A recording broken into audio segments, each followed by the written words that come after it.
The word jihad is mentioned in the Quran about 41 times. The words mercy, peace, and compassion are mentioned about 355 times. Yes, come in. Come on in, Riaz. Sit down, please. Contrary to popular belief in most Western cultures, Islam is a religion that preaches peace and tolerance. Yes, Patricia. If Islam truly is a religion that preaches peace, then how come the world's most troubled spots, the West Bank, Afghanistan, Pakistan, Iraq, they're all plagued with Islamic terrorism? Well, that depends on your definition of terrorism. Some might argue that the U.S. invasions of countries like Iraq and Afghanistan are also acts of terrorism. No, those were acts of war to get rid of despotic regimes. Or means of getting at a country's oil. Conspiracy theories. Well, Yeah? Yes, please. Go ahead, Riaz. Mr. Khan is right. I mean, if we're talking about terrorists, the world's biggest terrorists are the white superpowers.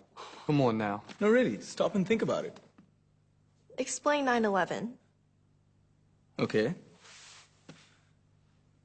Do you know how many people died in the Twin Towers strike? Around 3,000.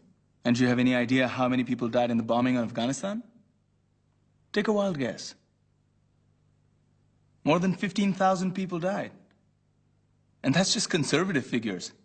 About 50,000 tons of explosives were dropped on innocent civilians. Men, women, children. Yeah, but that was because of the Taliban. Now that you brought it up, did you know that the Taliban was a creation of the CIA to fight the Russians? Whatever. They were still harboring terrorists. Yeah, right. Terrorists that were never found. Just like the weapons of mass destruction that were never found in Iraq. Do you want to get into the death toll in Iraq? 500,000 civilians and counting. And what do Britain and America say when they don't find these weapons? It's simple. They just say sorry. And still refuse to relinquish control of these countries. What are you trying to say? What I'm trying to say is that just because you're American, wear a fancy suit, and call yourself the president, doesn't make you any less of a terrorist. I'm saying that if you don't stop meddling in other people's countries, you will face a backlash. If Muslims like you feel that way, then why don't you get out of our country? We will. As soon as you promise to leave ours.